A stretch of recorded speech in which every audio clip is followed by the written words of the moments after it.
Okay, we should be live now. So, welcome everyone to another town hall. Adam isn't able to be with us today, so he asked me to handle these two meetings, this one and the strategy meeting they'll follow for any of you that are available. And let me pull up some notes here, and we'll do our best. Let's see.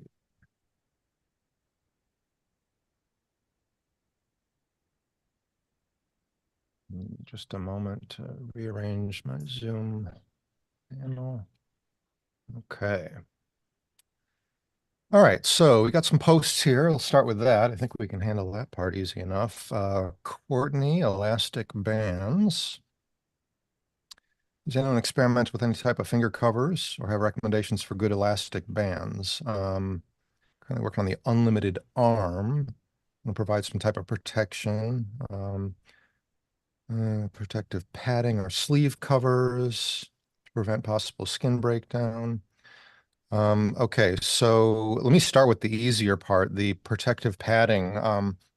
I can tell you what we've always used in the kits that we provide is a medical grade adhesive foam padding, and I'd be happy to share the source that we use. The only problem is we buy it in these big rolls. It's kind of, they only sell it in bulk, so I don't know how cost effective it is unless you're going to be making a lot of arms.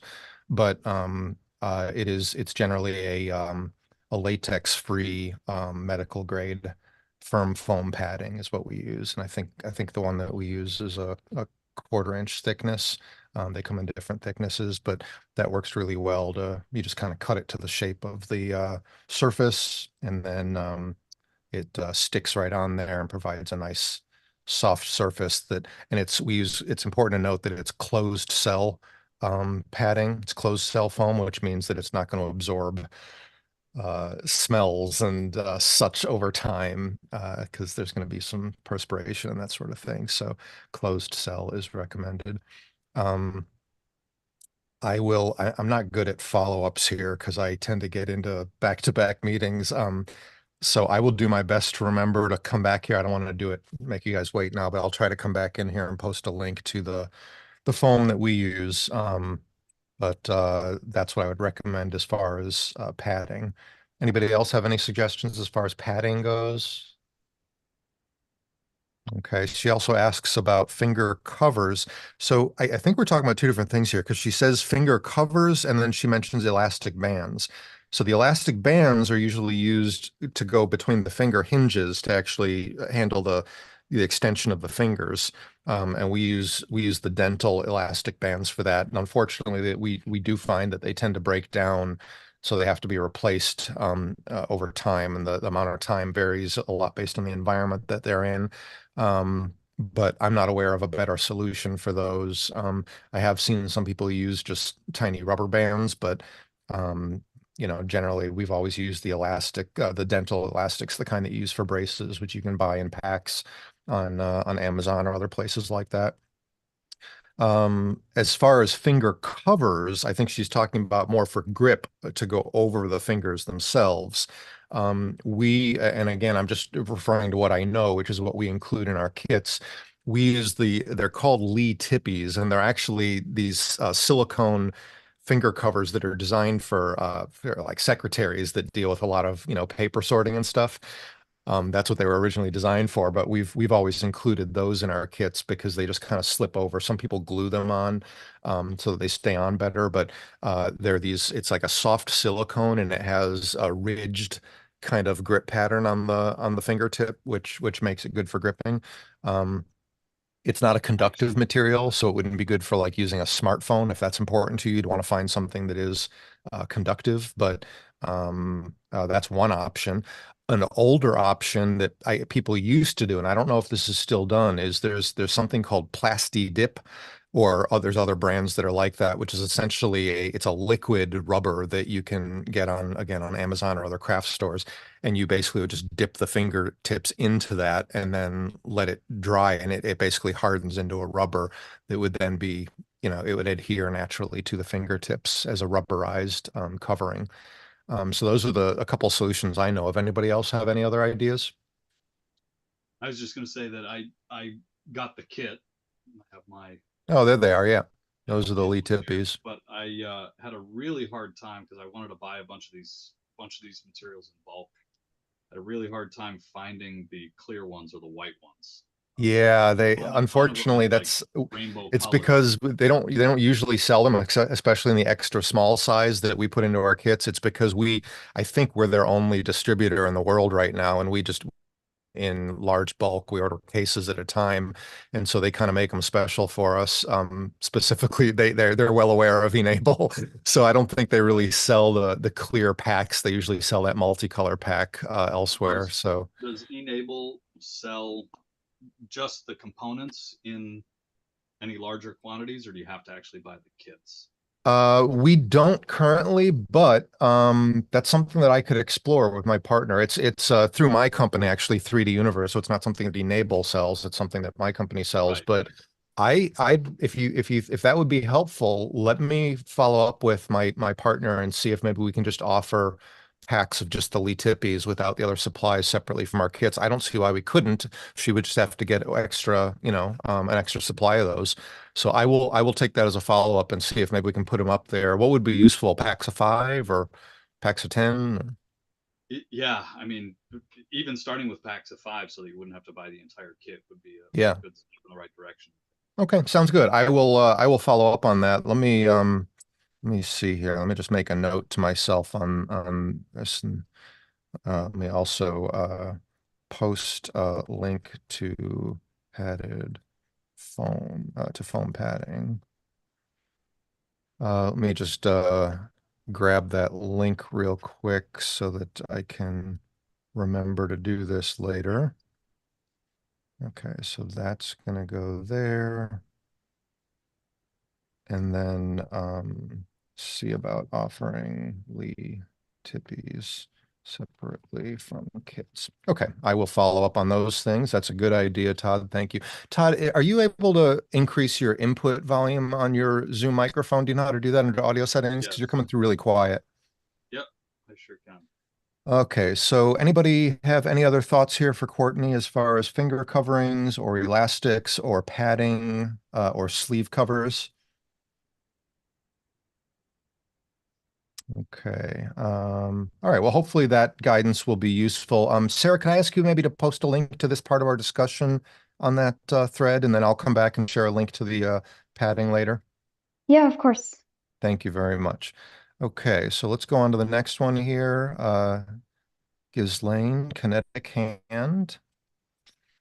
Fairly new to the community, trying to open a new chapter.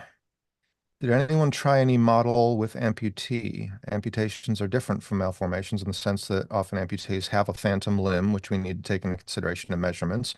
Wondering if anyone experienced the hand-arm fitting because the phantom limb didn't feel comfortable in it. Interesting. I know we've definitely done quite a few. We've worked with quite a number of amputees for sure. I don't know if I've ever heard discussion specifically about the phantom limb not feeling. Now, I don't think I just want to make sure I'm understanding here that we're not talking about the actual residual physical portions of the limb. We're talking about the phantom limb, the part that's no longer there. I hope I'm understanding that correctly.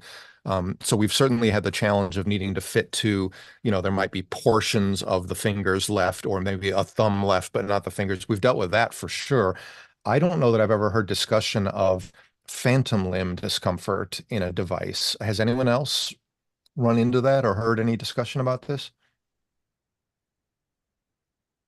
It's really interesting. I don't know that I have a good answer for that because it's not something that I've encountered before. Um, My only thought on it might be the weight of the device. I've had a couple of friends who are amputated. Only one of them discussed the phantom limb phenomenon, but he was saying that the weight of his prosthetic device just wasn't right. So maybe consider adding some that's a kind good of point. weight to the device. So you're saying more weight might be helpful? That's my. I'm not sure. I've never personally, dealt with anybody with it, but just from years ago, a friend of mine who had lost a limb was just saying that the device, kind of like in line with what Ghislaine here is saying, it didn't feel right, and part of that I think was due to the weight of it. Very interesting. That's interesting because one of the things that our devices are known for is, that they are significantly lighter than traditional prosthetics. And now it sounds like maybe there's a reason to add some of that weight back in. Um, so that's an interesting point. I don't know the answer to that, um, but it's worth looking into. Just sending a note to John Schull, see if he's able to join us here. I think he'd enjoy some of these discussions. Um, So that's something to consider. I don't know if maybe it would be easy to experiment with, maybe adding in some extra weight. That actually ties into the next point because she's mentioning this is about the kinetic hand. Now, the kinetic hand has, among the components that you're printing for the kinetic hand, there's these sort of spacer components that you can print in a flexible material and slide in to kind of fill up the cavity at the end of the palm where there would be a space. And I wonder about instead of printing that as it normally would be printed with like a small, a TPU with a very light infill, maybe you print it with a heavier material or even use something like a clay or something heavier that you could put into that cavity and that would then, create that weight. I don't know if that would help or not, but that sounds like it would be a really interesting experiment. And if this person tries that, I hope you'll report back to us on whether or not that helps or if there is an issue with it. Um, so looking at the second point here for the kinetic hand, she's asking, can we use PETG instead of PLA? Absolutely. In fact, PETG is our recommended material. It's stronger and it's more temperature resistant, which is important in some climates where it gets hotter. PETG is definitely a good material to use. And then she asks for the flexible parts, can you use any kind of TPU or does it have to be the Ninja Flex? The reason the Ninja Flex is, and Ninja Flex is available in different shore hardnesses. They have different types that are different levels of softness. The one that they're recommending, if I recall correctly, I think it's either, is it an 82 or an 85A? Does anyone remember? I want to say it's one of those. I think it's either an 82 or an 85A, which is a pretty soft material. And that can be challenging for a lot of printers to print when it gets that soft. And so a lot of people will opt for a standard TPU, which is going to be more in the range of a 95A shore hardness. So it's a bit stiffer material. I've made a kinetic hand several times using 95A TPU, and it works fine, but it's not quite as flexible. It's something you really have to kind of hold one in your hand and use it to feel the difference. But it gives a little bit more resistance. It feels a little bit stiffer in how it operates. Um, I don't know whether that would, be a significant issue for the person using it. It's just something to be aware of. Um, but I would say you want to use, whatever you can use with your printer. So if you look out there, you'll find that there are different materials with different shore hardness ratings, and that's what you want to be looking at. So if an 82A or an 85A is giving your printer troubles, maybe you can find an 88A or a 90 or a 92, just only go up as high as you need to where you can get good printing results. The other thing, and you might know this, but I see here she's trying different parameters, low speed, and that's the one I was going to mention. You definitely want to keep the print speed very slow to try to prevent it from bunching. But if you're still having issues with low speed printing and without retraction, she's saying all the right things here, then I think the only thing you can do is go up the scale on the shore hardness a little bit, go to something just slightly stiffer. And what you can try to do is just you can use, a smaller amount of infill. I find that the 3D infill patterns work well. So there's like most slicers like Cura have a 3D gyroid infill pattern that works well for TPU.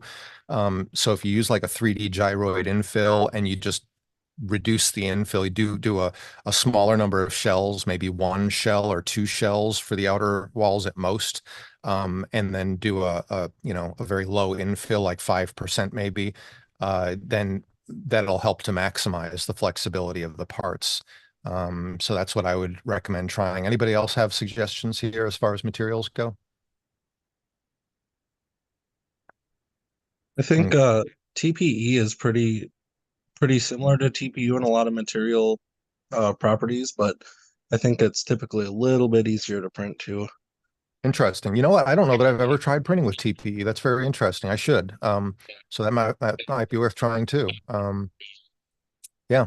I just haven't had the opportunity, but that might be another option to try. So try either slightly higher shore hardness TPU or try some TPE and see if that works for you. Number three, I tried the size scaling on Blender using the video tutorial, but couldn't get it right. Any other method well detailed? I did detail a method using Fusion 360. So if we hop over here to our devices page, go to see all devices. Where is our scaling page here? Here we go, enable device sizing. So there's three methodologies listed here, and the first one is virtual fitting with Fusion 360. And I would say it's pretty well documented. There's a link here to a detailed page that has a video overview that shows the process. There's a link to a downloadable Fusion template that has all the more common models, including the kinetic hand is in there that you can use for virtual fitting. And you basically just bring in your photos, you put them on the two planes, the X and the Y planes, you scale the photos, which I show how to do in the video, and then you can virtually fit the device in Fusion. And that might be an easier method than, I know I've always found Blender to be a little bit non-intuitive myself. Some people love it, but I find it a little bit tricky to work with. So there is the Fusion method there I can recommend as an alternative. Anybody else have anything to add here on any of these points for Ghislaine? Okay, if you don't mind, Sarah, I'll ask you once again to help by posting a link to this part of our discussion. Might be helpful here. Yeah, of course. Thank you. And we'll move on to Christopher, chapter access. It's on the board, the e-board of Drexel Dragon Claws. That's a cool name. And was wondering if there was a way to get access to our e-NABLE chapter. I'm guessing that means getting it on the map. I'm not sure what he means by I get think access. he means that the chapter had sort of gone dark. Sorry. I think he means that the chapter had gone dark, and now there's new leadership, and they want to sort of shift the designation so that they can provide updates and that kind of thing.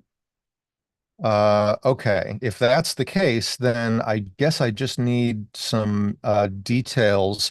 I'm going to ask for your help here, if you don't mind again, Sarah. If you can ask him to send me a private message using the messaging on the hub, ask him to message me with the details. I guess I can probably find it from the chapter name here, but I need to know who the new chapter leader should be. Maybe it's him, what email address they want for the chapter contact, and any other information that they want updated. And I can update that in our chapter database, and it will then update on the map. Yeah. So if you can just ask him to give me that info. Yes. And then from our last town hall, has there been a fix for the chapter leaders who reached out to me saying that their chapters were not on the map? Has that? They're all on the map now, all those Okay, chapters. great. Yeah. Great. And I know how that works now. I wasn't aware that when somebody submits a new one, the latitude and longitude measurements that actually, are required to get it on the map, I actually have to put those in manually. So I have to go over to Google Maps and put in the address and then copy the latitude, longitude and put it in here. I wasn't aware that that was part of the process here because I hadn't been the one doing this. So now I know how that works. So as I see new chapter submissions come in, I can get them on the map quickly. Okay, great. Okay, let's see here. I think we covered everything then. Yep. So we'll ask Christopher to reach out to me and I'll take care of him. This one was from me, and I think we've got a good solution coming together here. This is my brother. Lives out in Galena, Illinois, which is kind of an old-timey town, and they have an old blacksmith shop from, I don't remember, somewhere in the 1800s. And they do blacksmithing the old-fashioned way. They got a forge running there, and he's been volunteering there for years as a blacksmith. And he met somebody, a woman who's a teacher, and she's very excited to get involved with blacksmithing, and she's missing a limb. She's missing most of her left hand, and she's left-handed. So he was asking if we could make something like this. He found this very old photo of somebody that made, as you can see, a blacksmithing prosthetic device. And so he was asking if we had somebody that might want to take a stab at this. He has a hammerhead that he wants to use. This is a special kind of hammer used for blacksmithing. And as I understand it, both ends are used for different types of blacksmithing work. So he's hoping that we can figure out a way to get it to do a 180 swivel so that you can actually use either side of the hammer. And we had several people that expressed interest. Tom Young, I think, is the one that's kind of taken the lead. It turns out he's only 30 minutes away. He's right in that area, and he's a retired blacksmith. It's, we could not have asked for a better fit. So he's already been put in touch with my brother. My brother's traveling, but when he's back, he's going to get in touch with him. They're going to get more details. But I think he's an excellent person to take the lead on this. There are a couple of others here, Courtney and Marshall, that both expressed interest, and I'm hoping that we can tie them in. I don't want to complicate things by trying to make this into a big team thing here necessarily, but I'm hoping that Tom will at least be able to communicate with them on the hub and let them know how it's going and maybe allow them to provide input. But I'm thinking it probably makes the sense for Tom to take the lead because he's local. But anyway, it looks like a really cool project, and I'm really excited to see what we can come up with. I think, as you can see in the picture here, I think something like this that's going to be made out of leather with some metal hardware is probably going to be the way to go. I don't know if this will be a 3D printed device, but I'm anxious to see what they come up with. I don't know. That's just my guess, but it's definitely a different kind of a project. So A great story too. yeah. Someone should do a photo or a video essay about the whole project. It's just sort of a really nice case study. Okay, Agreed. I'll ask my brother to capture some photos and video clips as he goes. He's in the best position to do that, and then I can get those from him and do some kind of a write-up. And then this last one here is, I don't know how to pronounce this. Is it Glosse? I don't know how to pronounce this name. I'm sorry. From Brazil, an innovation analyst at a public science and technology institution in Brazil. Very cool. Okay. They're writing proposal for research funding in the area of prototyping and printing 3D prostheses for the public health sector. They want to work together with e-NABLE to manufacture prostheses for people in low incomes through a partnership and funding with the Brazilian government. We need a quote for equipment and consumables to set up a complete laboratory to manufacture prostheses to scale. We're interested in 3D printers for various filaments and metals, software and accessories, and the demand would be for imports into Brazil. So I think he's referring to the actual devices there being imported into Brazil. Could you help us by recommending the best equipment and accessories to assemble this structure? Okay, so Jack already responded here, asking if they've tried contacting Humanos 3D. Okay, and That Everton's group, Humanos 3D? I don't think that's Everton's. I could be wrong, but I thought Humanos 3D was something different. Aren't they in Colombia? Yeah, I think that's right, Jeremy. And yet But you're Everton, right, Everton is in Brazil. What is his called? Well, let's look at our chapters map here. If we search Brazil, is it e-NABLE Brazil? Is that? Yeah, that's Everton there. So e-NABLE Brazil is definitely worth reaching out to. They are very well established, and I think he would be in a better working with the position. government already. That's right, working with the government. Sarah, could I ask you to post a follow-up asking him to reach out to Everton, and you can find him on the chapter at e-NABLE Brazil, and see if he can help? Yes. I'd be happy to, provide input when it comes to, 3D printers and supplies. I mean, that's what I do, but I wouldn't be in a position to actually provide them because we sell only in the United States when it comes to our 3D printers. I will say that our most popular printers by far right now are the Bamboo Lab printers, which I have really been enjoying working with. They're pretty affordable, very high speed, and very good quality. They're actually the first printers that I've used that are starting to incorporate AI capabilities to handle various aspects of the printing process, and they're just really, really well made, well designed. So I would check those out for sure. But there's lots of options, and I'd be happy to discuss that if they want to. But I think Everton is probably in a really good position to help with a partnership here. Cool. All right. Okay. Then I think that's it for the post then. I think, let's see, this is something we talked about last time. Christopher in Tanzania has about 200 people seeking assistance. John, you said you're going to be in the area in March, and we talked about having Sarah speak with Kyle Reeser. Did you have any luck reaching Kyle, Sarah? I emailed him. I can send him a text next week or a follow-up email. Okay. I think actually All I'll right. get a So, meeting. yeah. So a couple of interesting potential partnerships there. It's normally this is the kind of thing that Adam would be a great fit to take the lead on. He's dealing with quite a lot right now, and I don't know that he's able to get directly involved in these right now, but something to keep in mind that maybe at a later time he could help us to, you know, coordinate those a little bit further if we need somebody else involved. Grants report. We have Jason here today. Jason, you want to talk to us about what's going on with grants and funding applications? Sure thing. So is my audio still coming through okay there, Jeremy? Loud and Sure. clear. Awesome. All right.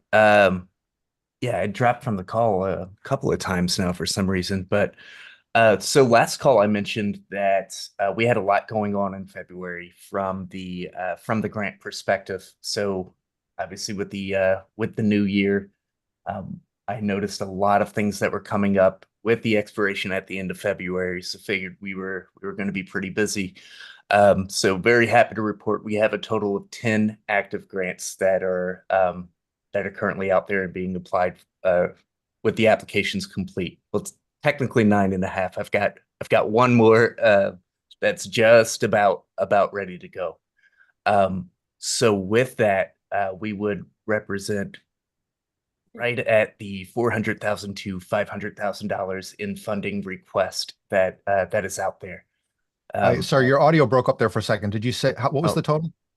It would be somewhere around 400,000 to 500,000 that's out there. Some of these grants do have a good bit of wiggle room when it comes to the amount that they will fund.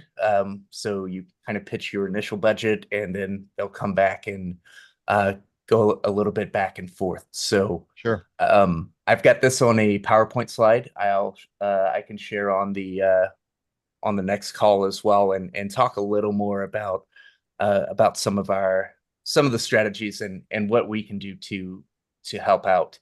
One thing I do want to encourage is we do have a space on the e-NABLE hub Excellent. for our well, Adam's looking to create that space, but I wanted to put a reminder for our storytelling space that's on the e-NABLE hub. That one has been created. We only have about 5 members that have joined for that, but this would be used. So I'm seeing a good bit of these grants that have a add additional material here, right? And I think adding some stories would be very powerful for that. Is this the one, storytelling materials? Yes, the one with 5 right there. Okay. I just joined. Awesome. Perfect. So adding that as a reminder, and then just noting a couple of other general needs of if we have some manner of professional one-pager that's been put together. I've kind of been piecing a couple of things together for a write-up. I think that would be really beneficial, something with some graphics, Well, that's similar something. to Were you here when Sarah talked about that and showed us a sample of what she's done in the past? that may have been one of them that may have been one of the meetings that I was out for. Okay, because she showed us a really nice issue brief that she had done, which I think is exactly what you're talking about. And that's still something you're Perfect. interested in doing for us, right, Sarah? Yes. Yes. So here's the example here, Jason. You can see something really Yeah, nicely laid out with that presents the key information, and I think this is definitely. beautiful. And even the picture on the website with the I think it's tagged courtesy of Sarah. But with it, the picture of the child writing "e-NABLE" in chalk with a prosthetic device, like that's so Mhm. powerful and would look so good on the flyer. Yep. So I think that would be a value add right at the end of this. Um, I'm quickly realizing that it's the particularly the US market, it is really, really tough. Um, so brainstorming some differentiation ideas there. Right now, my chief strategy is volume. Um, with 10 out there, but let's try to take it to the next steps. We've also had some good discussions recently, Jason, about and we'll talk about this more in the next meeting, about getting this new website up and running, which will live at enable.org, which is going to, I think, do a better job of presenting the community. It'll hopefully have a lot of similar aspects to the issue brief that we were looking at, though of course it'll be laid out Sure. more as a website. But if we can put that together the way we're hoping, where it presents Enable in a nice, clear, compelling way, that I think also will be a good tool for you, just to have a better place to send people that you're reaching out to, where they can see what we're doing and learn about our impact. So we Definitely. are working on that too. Um, yeah, I like that. And then the last thing I want to mention, this is a conference season is here. So I will be attending the HIMSS conference next week. What we typically see there is a good bit of investment firms that also have some manner of foundation or charitable giving wing as part of that. So I need to review the attendee list there, but also being able to just review the top companies that are going to be there, because most of the folks there, that the larger the booth, the better the chance that they have a charitable wing set up and established. So if anyone has contacts that are going to those, I'm happy to go speak on Enable's behalf. Very nice. Cool. Jason, you mentioned that there was a hub space for these grants and things you're doing. So yeah, once Adam finishes the picking him up, yeah, I'll be able to do that. Yeah, it occurs to me, first of all, congratulations on the systematic way you've gone about this.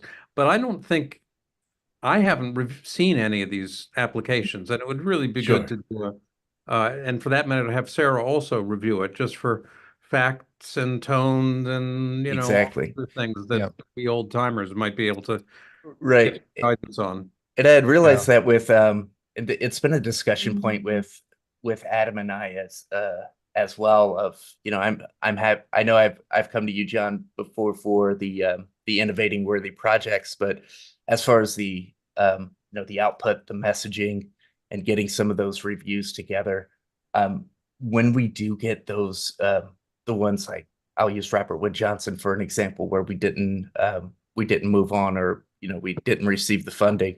The feedback is always like, due to the volume, we're unable to say why we did not.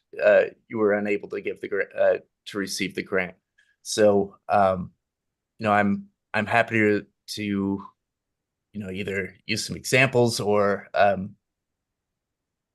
the very least be able to post, so you guys always have an insight of how many outstanding dollars we have applied for, dates of application, anything like that. So that would be the intention with that space. Right. So expose that, but also the write-ups themselves. Sure, absolutely. Cool. Cool.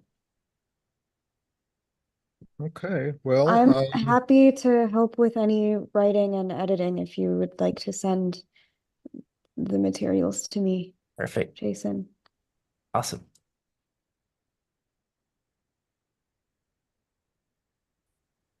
All right. I don't know that we have more topics that we need to go into here right now. Then I think we might again just take an opportunity to give ourselves a short break before the strategic planning meeting then. Unless anybody else has anything that you would like to discuss. Does anybody have any other topics that we didn't get to?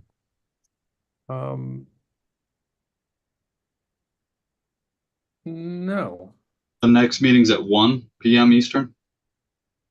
Eastern, yes. Oh, 11. I thought it was at No, 12. noon. Yeah, it's at the top of the hour, so that would be noon Eastern. Got it. Okay. Thanks. John, Okay. did you have anything else? No? Nope. Okay. I had just a couple of thoughts. Sorry, I Yeah. came in late.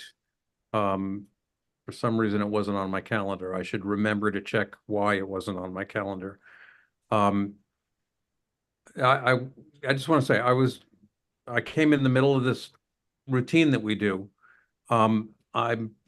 Jeremy, I noticed that you're still very much on top of what's going on, and you're even doing some of the chapter work and so on and so forth. Just a note of appreciation. You are a memory bank and a source of a huge amount of institutional knowledge these days. It occurs to me that when we have a streamlined website, and as we have, a hub that reflects now 10 years worth of information, institutional knowledge and wisdom is actually really hard to come by. And you're remarkably good at finding the relevant entries on the fly, but you're the only person who can do that right now. Sometime soon, maybe even already, we could sick all of the information that we have in the hub and all of these recordings and pass it to an AI system that could then begin to channel some of what you currently do. And it might be worth thinking about. Maybe. But I mean, keep in mind that's also what we're hoping to achieve with this new website that which I'm working closely with Morgan on. We're hoping that the website will be a well-organized collection of those most essential resources. And so as part of this process, I will help Morgan. I will help to kind of point her to those key resources on the hub. She will present them in an easier to find way on this website, and that will become kind of the easy place to find the key stuff. Um, Also true, but I'm not sure it's quite the same. You and Yeah, I go back and we remember things like Everton from Brazil, right. uh, who hasn't been active lately, but I think he's still active in Brazil. So Yeah. finding some way of facilitating those kinds of retrievals is not a bad Yeah, I idea. mean, you're right. I haven't done as much as I've stayed on top of AI stuff. I haven't done much with training custom models. But you're right. It would be interesting if we had the right AI tool that we could literally just feed all the content in the hub and enabling the future and all that, and just let it become a knowledge base. That would be really interesting. Um, anyway, that was my new thought, Yeah. and I'll see you all at noon, right? Yeah. See you all in 15. Okay. See ya. Thanks. Thanks.